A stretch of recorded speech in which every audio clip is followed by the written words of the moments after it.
Section में कोई comment करते हैं और अगर आपको उस बात का जवाब पता है तो प्लीज आप उस कमेंट को वहीं पर रिप्लाई देके वहीं पर उसे सॉर्ट आउट कर दीजिए, क्योंकि मेरे पास इतना टाइम नहीं रहता है कि मैं इतने कंटेंट पर ध्यान भी दूं, वीडियो भी बनाऊं और साथ ही कमेंट्स के रिप्लाई भी करूं। वैसे तो मेरी पूरी कोशिश रहती है कि हर कमेंट का रिप्लाई करूं, लेकिन कभी कभी कोई कमेंट छूट जाता है, तो उसी चीज में आप लोग मेरा साथ दें। अब ये कमेंट सेक्शन का काम मैं आप लोगों पर यानी कि मेरे पुराने सब्सक्राइबर्स पर छोड़ रहा हूँ। अगर आप सभी को पता है कि कोई मूवी रिलीज नहीं हुई है और फिर भी कोई इसकी डिमांड कर रहा है तो उसे रिप्लाई करके बताइए कि भाई अभी तक ये मूवी रिलीज नहीं हुई है और जैसे रिलीज होगी एज सून एज पॉसिबल इस मूवी या फिर इस सीरीज का एक्सप्लेनेशन यहाँ पर जरूर मिल जाएगा। So without wasting time चलिए आते हैं इस कहानी की मेन स्टोरी लाइन की तरफ। इस कहानी की शुरुआत होती है एक स्पेसशिप के साथ में। इस स्पेसशिप का नाम होता है द स्टारशिप एवेलॉन और ये जा रहा होता है एक दूसरे ग्रह पर। इसका काम होता है धरती से दूसरे ग्रह पर जाकर मानव जाति को अगेन बसाना, क्योंकि अब इस समय पर धरती पर काफी ज्यादा पोल्यूशन और साथ ही काफी ज्यादा बीमारियां फैल चुकी है और इसी वजह से वो अब एक नई मानव बस्ती को एक नए ग्रह पर बसाना चाहते हैं।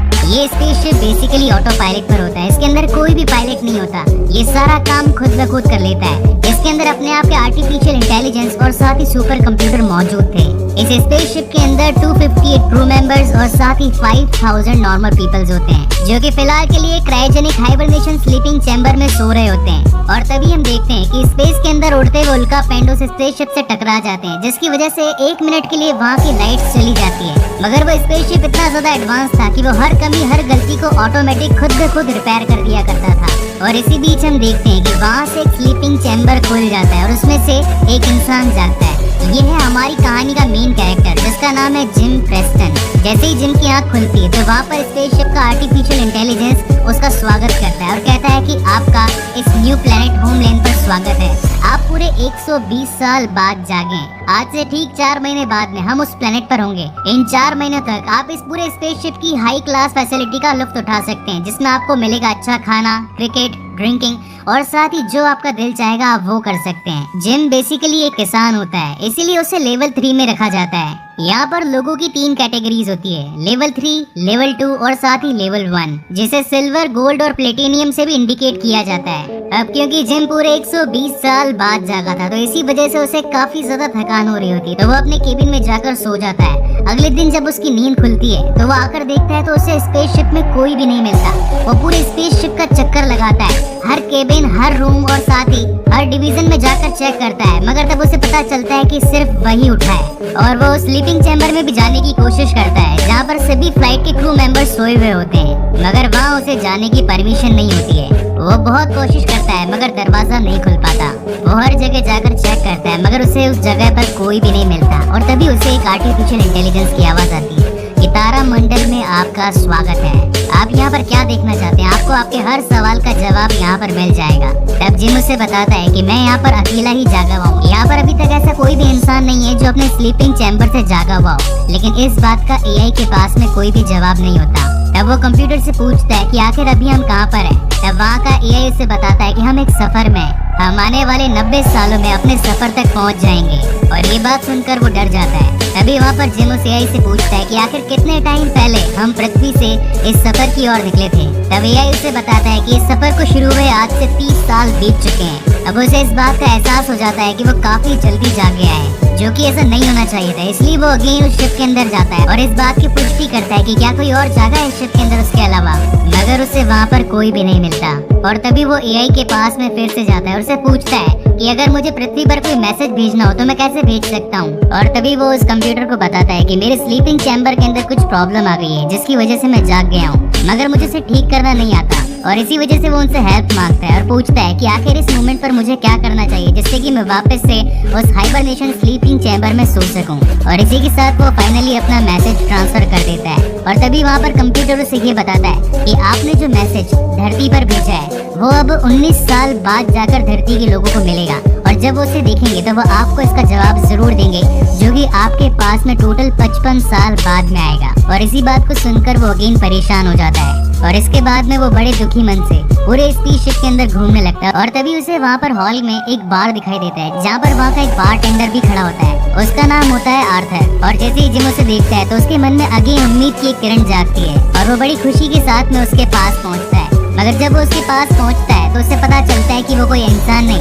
बल्कि एक रोबोट है। लेकिन अब कोई भी चारा नहीं होने की वजह से जिम अब उस आर्थर से यानी कि उस रोबोट से बात करना शुरू कर देता है। तब वहाँ पर जिम पूछता है कि आखिर हमें होमलैंड पहुँचने पर कितना टाइम लगेगा। तब वहाँ पर आर्थर बताता है कि अभी आपको टोटल 90 साल और लगेंगे। तो जिम कहता है कि अगर 90 साल बाकी है तो मैं यहाँ पर कैसे बैठा हूँ। और तभी आर्थर कहता है कि हाँ आप तो सही कह रहे हैं, आपको तो यहाँ पर होना ही नहीं चाहिए था। और ये सुनकर जिम वहाँ से चला जाता है। अगले दिन वो सोचता है कि मुझे अपने स्लीपिंग चैम्बर को वापस ठीक करने की कोई तिकड़म लगानी चाहिए। और तभी वो वहाँ से एक टेक्निकल रूम में पहुँचता है जहाँ पर काफी सारे औजार पड़े होते हैं और वो उन्हीं औजारों की मदद से वापस से अपने स्लीपिंग चैम्बर को ठीक करने की कोशिश करता है, मगर वो इनमें नाकामयाब होता है। अब इस मोमेंट पर जिम को कुछ भी समझ में नहीं आ रहा था कि आखिर इन 90 सालों तक वो क्या करेगा, क्योंकि वो अकेला पड़ गया था इस पूरे शिप में। अब इसीलिए वो डिसाइड करता है कि वो उस कैबिन में जाएगा जहाँ पर इस पूरे स्पेसशिप का कैबिन क्रू और साथ ही टीम सोई हुई है। क्या पता उनको इस बारे में कुछ पता और वो मेरी इस बारे में हेल्प कर पाए। वो काफी कोशिश करता है उनके दरवाजे को खोलने की, मगर ये सारी कोशिशें नाकामयाब होती है क्योंकि उनका दरवाजा बहुत मजबूत होता है और इसी वजह से वो उसे कभी खोल ही नहीं पाता। शाम को अगेन जिम बार में पहुंचता है और वहाँ पर आर्थर से बात करने लगता है कि क्या तुम्हारे पास कोई रास्ता है जिसकी मदद से मैं अगेन उस स्लीपिंग चैम्बर में जाकर सो सकूं। मगर तब आर्थर कहता है कि आप वहाँ हैं जहाँ आपको नहीं होना चाहिए। और इससे ये बात तो क्लियर हो जाती है कि जिस जगह पर आप हैं आपको अपने मुताबिक अपनी जिंदगी को जीना सीख लेना पड़ेगा। और ये बात सुन के फाइनली जिम अब ये डिसाइड करता है कि वो पूरे 90 सालों तक यहाँ पर जीवन जीने के लिए तैयार है। और इसी के साथ ही वो वहाँ के लग्जरी रूम्स को भी ट्राई करता है जो कि बेसिकली प्लेटिनियम लेवल वाले लोगों के लिए था। कोई किसान था और उसे लेवल 3 यानी कि खाली सिल्वर लेवल तक का अकॉर्ड पास था। और जब वो वहाँ पर जाता है तो वो देखता है कि ये तो काफी आलीशान है, यहाँ पर हर वो चीज मौजूद है जो कि एक लग्जरी लाइफ में होनी चाहिए। और इसी तरह जीते जीते उसे वहाँ पर काफी समय बीत जाता है और इतना टाइम बीत जाने की वजह से उसकी दाढ़ी और बाल काफी ज्यादा बड़े हो जाते हैं। मगर अभी जिम के मन में कुछ खलिश थी, वो काफी उदास हो गया था। और एक दिन यूं ही अपनी ड्रिंक करते करते वो पहुंच जाता है उसी स्लीपिंग चैम्बर वाले हॉल में जहाँ पर कई सारे लोग सोए हुए थे। और वो वहाँ पर सभी को देख के काफी उदास और परेशान हो जाता है। अब पूरी तरह टूट जाने के बाद में जिमी डिसाइड करता है कि वो इस तरीके से नहीं जी सकता और वो अपने आप को खत्म कर देगा। इसीलिए वो बिना स्पेस सूट पहने वहाँ के मेन दरवाजे को खोलकर अपनी जान देना चाहता था। वो वहाँ तक पहुँच भी जाता है और बटन को दबाने ही वाला होता है, लेकिन उसकी हिम्मत जवाब दे जाती है और वो ऐसा नहीं कर पाता। और वहीं जब वो वापस लौटने लगता है तो गलती से उसका पैर उसी की बोतल से टकरा जाता है और वो वहीं पर गिर जाता है। और जैसे जब वो खड़ा होता है तो उसके पास ही एक स्लीपिंग चेम्बर में एक लड़की सोई हुई होती है जिसका नाम होता है ऑरोरा। और जैसे ही जिम उसे पहली बार देखता है तो उसे लव एट फर्स्ट साइट हो जाता है और वो अगले दिन अपनी कॉफी और नाश्ता लेकर डायरेक्ट उसी चेम्बर के पास जाकर बैठ जाता है जहाँ पर ऑरोरा सोई हुई होती है। धीरे धीरे अब जिम भी उस लड़की को पसंद करने लगता है और वो आर्थर को बताता है कि वो उसे जगाना चाहता है। मगर तब आर्थर उसे कहता है कि ये बहुत ही गलत होगा, तुम ऐसा नहीं कर सकते। मगर उसके पास में और कोई रास्ता भी नहीं था क्योंकि वो अपने अकेलेपन से तंग आ चुका था। और यही सोचते सोचते कई महीने और बीत जाते हैं। इस मोमेंट तक जिम अपना फैसला नहीं ले पाता कि आखिर उसे करना क्या है। और आखिरकार कई महीनों तक सोचने के बाद में जिम फाइनली डिसाइड कर लेता है कि अब वो उस लड़की को जगा कर रहेगा। और तभी वो कुछ अपने टेक्निकल रूम से सामान लेकर उसके स्लीपिंग चैम्बर के पास पहुंच जाता है और उसके सिस्टम में कुछ खराबी कर देता है जिससे उसका स्लीपिंग चैम्बर काम करना बंद कर देता है और वहीं से ऑरोरा जाग जाती है। मगर उसके जागने से पहले ही जिम वहाँ से चुपचाप निकल जाता है ताकि उसे पता न चले कि वो उस वक्त वहीं पर मौजूद था। और तभी उसे ऑरोरा की आवाज आती है। वो पूछती है पूरे शिप के अंदर कि क्या कोई यहाँ पर है, क्या कोई मुझे सुन सकता है। और तभी जिम उसके सामने आता है। तब ऑरोरा उससे पूछती है कि आप कोई क्रू मेंबर है और या फिर यहाँ के मुसाफिर। तब वहाँ पर जिम कहता है कि मैं भी आप ही की तरह एक मुसाफिर हूँ। ऑरोरा उससे पूछती है कि क्या आपको पता है कि यहाँ पर क्या हो रहा है, क्योंकि मैंने देखा कि बाकी सारे स्लीपिंग चैम्बर बंद है, सभी लोग उसमें सो रहे हैं, लेकिन बस खाली मेरा ही स्लीपिंग चैम्बर अभी खुला था। और तभी जिम भी यही बात कहता है कि मेरे साथ में भी ऐसा ही हुआ था, मेरा स्लीपिंग चैम्बर भी समय से पहले ही खुल गया था। वो दोनों बातें करते करते अगेन उस तारामंडल वाले हॉल में चले जाते हैं और तब उन्हें पता चलता है कि उन्हें अपनी मंजिल तक पहुंचने में अभी 89 यानी कि 89 ईयर्स लगेंगे। तब वहाँ पर ऑरोरा जिम से पूछती है कि आपको आखिर जगे हुए कितना टाइम हुआ है। तब वहाँ पर जिम बताता है कि मुझे जागे हुए पूरे 1 साल 3 महीने बीत चुके हैं। और ये बात सुनकर ऑरोरा काफी ज्यादा घबरा जाती है और वापस अपने स्लीपिंग चैम्बर की ओर भागती है सोने के लिए। मगर तब जिम उसे बताता है कि ये पॉसिबल नहीं है, हम वापस नहीं सो सकते। मैंने कई बार ट्राई किया मगर मैं हमेशा नाकामयाबी हुआ।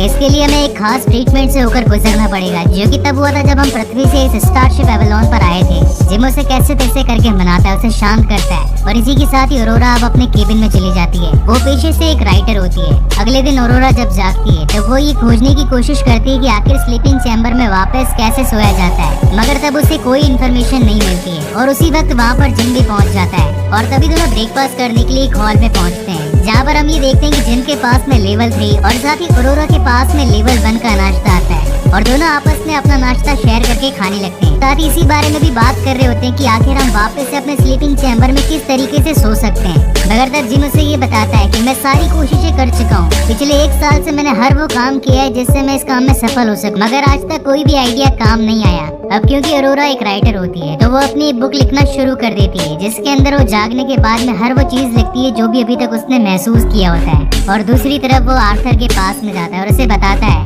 तुम्हें ये बात राजी रखनी कि मैंने ही अरोरा को जगाया है। तब वहाँ पर आर्थर कहता है कि ठीक है, मैं आपकी इस बात को राजी रखूंगा क्योंकि मैं एक जेंटलमैन हूँ। और इसके बाद वो हर रोज यही कोशिश कर रहे होते हैं कि आखिर वो अपनी नींद में वापस कैसे जा सकते हैं, मगर इस काम में वो हर बार नाकामयाब होते हैं। तो फाइनली अब अरोरा जिम से कहती है कि हमारी किस्मत ने जो हमारे लिए लिखा है हमें उसे मान जाना चाहिए। और वो धीरे धीरे अपनी उसी जिंदगी में खुश रहने की कोशिश करते हैं और इसी के साथ उनके इस प्यार की शुरुआत होती है। वो आपस में गेम्स खेलते हैं, खाना खाते हैं, खूब मजे करते हैं और साथ ही ड्रिंक्स भी पीते हैं। और एक दिन वो एक छोटी सी मशीन के जरिए अपने दिल की बात अरोरा को कहता है। वो कहता है कि मैं तुम्हें आज डेट पर लेके जाना चाहता हूँ, क्या तुम इसके लिए तैयार हो? और वहीं अरोरा हाँ कह देती है। और वहीं सीन शिफ्ट होता है इवनिंग में, जहाँ पर अब जिम तैयार होकर अरोरा के केबिन में पहुँचता है और वहाँ से वो दोनों बार में जाते हैं, जहाँ पर आर्थर उन दोनों का स्वागत करता है ड्रिंक करने और साथ ही शाम को और खास बनाने के लिए। और उसके बाद में वो डिनर करने जाते हैं। डिनर खत्म हो जाने के बाद में जिम अरोरा को कहता है कि मैं तुम्हें एक खास जगह पर ले जाना चाहता हूँ और तब वो उसे स्पेस सूट के उसी सेक्शन में लेकर जाता है जहाँ पर एक ऐसा स्पेस सूट होता है जिसे पहनकर वो उस स्पेसशिप के बाहर जा सकते थे। और इसी के साथ दोनों अब अंतरिक्ष में तैरने लगते हैं। दोनों की नजदीकियां भी काफी ज्यादा बढ़ जाती है। धीरे धीरे समय आगे बढ़ता जाता है और वो दिन आता है जब अरोरा का बर्थडे होता है। जिम ये सोचकर काफी खुश होता है कि आज उसका बर्थडे है और मैं इसे खास बनाने के लिए वो हर कोशिश करूंगा जो मुझे करनी चाहिए। और वो ये डिसाइड करता है कि आज वो उसे प्रपोज करेगा। वो उसके लिए एक रिंग भी लेकर आता है। वहीं दूसरी ओर उस बार के अंदर अब अरोरा आर्थर के साथ में बातें कर रही होती है और तभी आर्थर अरोरा को बताता है कि ये आज से 1 साल पहले की बात थी जब जिम आपसे मिलने के लिए बेताब था। तब अरोरा सोच में पड़ जाती है और वो आर्थर से पूछती कि ये तुम क्या कह रहे हो, हमें तो मिले हुए अभी कुछ ही समय हुआ है, आखिर वो 1 साल से मुझसे मिलने के लिए बेताब क्यों था? और तभी आर्थर ये बात रिवील करता है कि जिम काफी टाइम से सोच रहा था कि वो तुम्हें उठाएगा, मगर वो ऐसा नहीं कर पा रहा था और फाइनली उसने तुम्हें उठाने का डिसाइड किया। और अब देखो सब कुछ सही चल रहा है, तुम दोनों के बीच में काफी ज्यादा नजदीकियां हो गई है। मगर इन बातों से अरोरा काफी ज्यादा शॉक हो जाती है। उसे इस बारे में बिल्कुल भी नहीं पता था कि जिम उसको उठाने के लिए काफी टाइम से सोच रहा है। और वहीं दूसरी ओर आर्थर ये सारी बातें अरोरा को इसलिए बताता है क्योंकि उसे लग रहा था कि जिम ने अब अरोरा को सब कुछ सच्चाई बता दी है। क्योंकि जब जिम बार के अंदर आर्थर से बात कर रहा था तो उसने उसे बताया था कि हम दोनों के बीच में कुछ भी छिपा नहीं है। और यही रीजन था कि आर्थर को लग रहा था कि जिम और साथ ही अरोरा के बीच में अब कोई भी बात छिपी नहीं है। और तभी जिम वहाँ पर आ जाता है और अरोरा उसे देखकर काफी गुस्सा होती है और वो उसे पूछती कि आखिर तुमने मुझे क्यों जगाया? और तभी जिम समझ जाता है कि आर्थर ने उसे सारी सच्चाई बता दी है। जिम उसे समझाने की काफी कोशिश करता है, उसे सच्चाई बताता है, मगर तब अरोरा को काफी ज्यादा गुस्सा आ रहा होता है और वो उसकी कोई भी बात नहीं सुनती और वहाँ से चली जाती है। उसे इस बात का इतना धक्का लगता है कि वो पूरी तरीके से टूट जाती है क्योंकि उसने अब जिम को अपना मान लिया था। वो उसके साथ में एक नई दुनिया बसाने वाली थी। लेकिन जब उसे इस बात का पता चलता है कि जिम ने उसका फायदा उठाया, उसे जानबूझकर 90 साल पहले ही उठा दिया, तो वो इस बात से जिम से काफी ज्यादा खफा हो जाती है। और वहीं दूसरी ओर अब जिम भी पूरा टूट जाता है। उन दोनों के बीच में काफी टाइम बीत जाता है आपस में एक दूसरे से बात करे हुए। और फिर एक दिन अरोरा वहाँ पहुँचती है जहाँ पर जिम ने उस पूरे स्पेसशिप के बीच में एक पेड़ लगाया होता है और साथ ही कुछ छोटे छोटे पौधे भी रखे होते हैं। और ये देखकर वो समझ जाती है कि ये जरूर जिम का ही काम होगा, मगर वो उस पर रिएक्ट नहीं करती और वहाँ से चली जाती है। मगर तभी उसे पीछे से किसी के चिल्लाने की आवाज आती है कि आखिर मेरे स्पेसशिप के अंदर ये पेड़ किसने लगाया? उसका नाम होता है गैस मांसुको, जो कि इस स्पेसशिप के कैबिन क्रू का एक मेंबर होता है। और जैसे ही जिम और साथी अरोरा उस इंसान की आवाज सुनते हैं तो वो भागते हुए उसके पास पहुंचते हैं और उसे बताते हैं कि ये पेड़ हमने ही लगाया था, मगर हम काफी जल्दी जाग गए थे। और तभी हमें पता चलता है कि मैंकुशो का भी स्लीपिंग चैम्बर खराब हो गया था, जिसकी वजह से वो भी समय से पहले जाग गया था। और अब क्योंकि मैंकुशो इस पूरे स्पेसशिप का कैप्टन होता है तो वो डिसाइड करता है कि वो खुद जाकर चेक करेगा कि आखिर उन स्लीपिंग चैम्बर्स में प्रॉब्लम क्या थी। और जब उन्हें चेक करता है तो उसे पता चलता है जिम का स्लीपिंग चैम्बर किसी तकनीकी खराबी के कारण ओपन हो गया था। लेकिन वहीं पर अरोरा का जो स्लीपिंग चैम्बर था उसे जानबूझकर ओपन किया गया। और तभी वो उनसे बात कहता है और वो अरोरा को ये भी पूछता है कि क्या तुम्हें इस बारे में पता है? तब वहाँ पर अरोरा कहती है कि हाँ, मुझे इस बारे में ऑलरेडी पता है, ये मेरा चैम्बर जिम ने ही खोला था। वहीं अगले सीन में हम देखते हैं कि मैंकुशो जो कि इस स्पेसशिप का कैप्टन होता है तो उसके पास में एक स्पेशल कार्ड होता है। उसके पास में हर सेगमेंट हर जगह पर जाने की परमिशन होती है, मगर क्योंकि अब वो एक लंबी नींद के बाद उठा होता है इसकी वजह से उसका शरीर काफी ज्यादा कमजोर हो जाता है। और जब वो खांसता है तो उसके अंदर उसका खून भी निकलने लगता है। इसी वजह से वो अपने कैबिन में सोने चला जाता है। मगर तभी हम देखते हैं कि रात को उस पूरे स्पेसशिप की ग्रेविटी बंद हो जाती है, जिससे कि सभी चीजें हवा में उड़ने लगती है। वहीं दूसरी तरफ हम देखते हैं कि ऑरोरा स्विमिंग करने के लिए स्विमिंग पूल में कूदती है, मगर क्योंकि अब ग्रेविटी खत्म हो गई थी उसी वजह से पानी भी अब हवा में उड़ने लगा था और इसी वजह से अब ऑरोरा उस पानी के अंदर फंस जाती है। वो वहाँ से बाहर निकलने की काफी कोशिश करती है, मगर वो ग्रेविटी उसे बाहर नहीं निकलने देती। थोड़ी देर में स्पेसशिप की ग्रेविटी वापस भी आ जाती है क्योंकि उसका एआई काम करना चालू कर देता है। अगले दिन वो सभी अगेन यूनाइट होते हैं और इस बात का पता लगाने की कोशिश करते हैं कि आखिर ग्रेविटी बंद क्यों हुई थी। और तभी उन्हें पता चलता है कि 2 साल पहले ये शिप किसी उल्कापिंड से टकराया था, जिसकी वजह से इसमें कोई तकनीकी खराबी आ गई थी। उनकी ये बातें चली रही थी, लेकिन अब कैप्टन की तबीयत काफी ज्यादा खराब हो जाती है और वो एकदम से जमीन पर गिर पड़ता है। तो वहाँ से अरोरा और साथी जिम उसे लेकर मेडिकल रूम में पहुँचते हैं। वहाँ पर एक और चेम्बर होता है जिसके अंदर वो मैनकुसो को डालते हैं और तभी वो मशीन उसे पूरा स्कैन करना शुरू करती है और तब वो मशीन बताती है कि मैनकुसो के पास में कुछ ही घंटे, वो थोड़ी देर के अंदर मर जाएगा। ये सुनकर वो दोनों काफी चिंतित हो जाते हैं। इस बात से अगेन वो दोनों टूट जाते हैं, लेकिन मरने से पहले मैनकुसो उन्हें अपनी आईडी दे गया था और उन्हें बताता है कि ये एक स्पेशल आईडी है, इसकी मदद से तुम पूरे शिप में कहीं पर भी जा सकते हो। उसने उन दोनों को ये भी कहा था कि अब तुम्हारी जिम्मेदारी है उस तकनीकी खराबी को ढूंढो और उसे ठीक करो।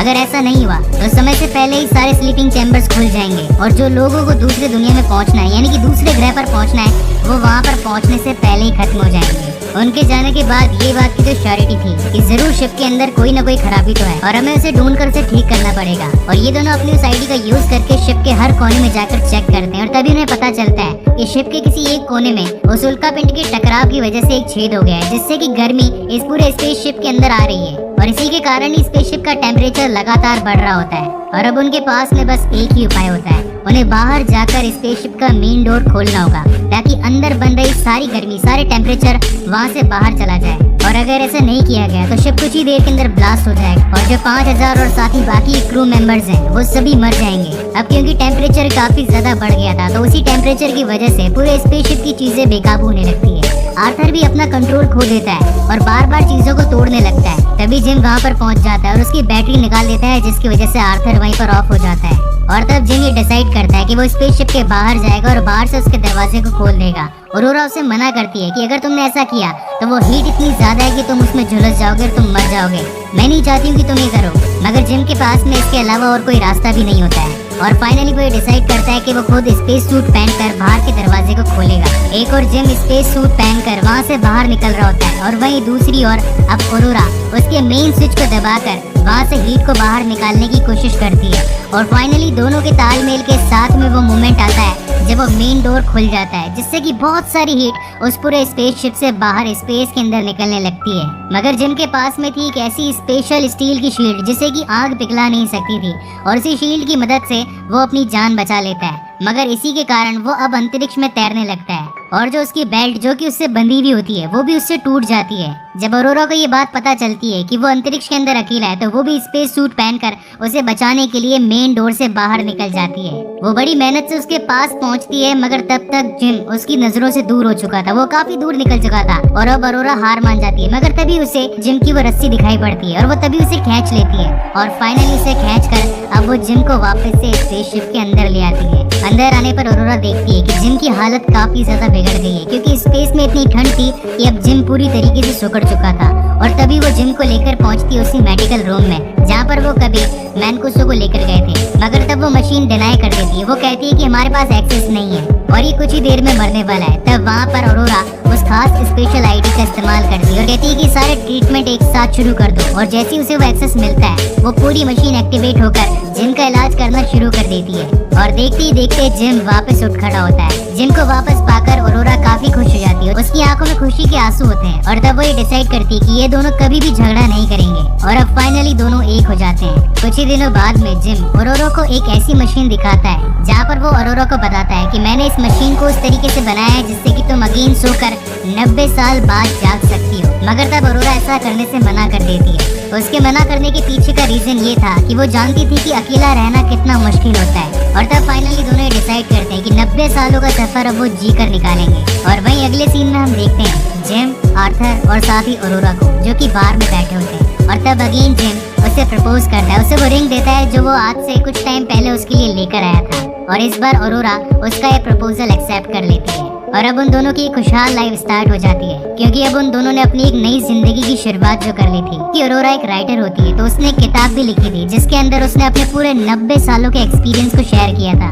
उसने उस किताब में ये लिखा था कि हमारा स्लीपिंग चैम्बर काफी टाइम पहले ही खराब हो गया था, जिसके बाद में हमने उसे रिपेयर करने की काफी कोशिश की मगर हम नाकामयाब रहे, और तब जाकर हम दोनों ने डिसाइड किया कि हम अपनी जिंदगी को यहीं जीकर निकालेंगे। और इसी के साथ में अब वो समय आता है जब पूरे 120 साल बीत जाते हैं और सभी क्रू मेंबर्स और साथ ही कैप्टन वहाँ से जाग जाते हैं। और जब वो जागते हैं तो उन्हें उस पूरे स्पेसशिप के बीच में एक बहुत ही बड़ा पेड़ और साथ ही कई सारे पौधे दिखते हैं। ऐसा लग रहा हो मानो जैसे वहाँ पर कोई एक छोटा जंगल ही बन गया हो। और तभी उन्हें वहाँ पर वो किताब भी मिलती है जो कि अरोरा ने लिखी थी। किताब में ये भी लिखा था कि जब आप लोग गहरी नींद में सो रहे थे तब यहाँ पर हमने काफी मुसीबतों का सामना किया, मगर आखिरकार हम दोनों ने मिलकर उस पर जीत हासिल की और साथ ही खुशहाल जिंदगी भी बिताई। और इसी के साथ ये शानदार कहानी यहीं पर खत्म होती है। तो गाइस, आपको ये वीडियो कैसा लगा प्लीज मुझे लाइक और कमेंट करके जरूर बताइएगा। और अगर पहली बार इस चैनल पर आए तो इसे सब्सक्राइब किए बिना बिल्कुल मत जाइएगा। इसके बाद में मैं ऑडेक्स सीरीज का अगला पार्ट यानी कि एज ऑफ टुमारो जल्दी अपने चैनल पर लेकर आऊंगा। And again guys, thank you very much for watching this video. मिलते हैं अगले वीडियो में।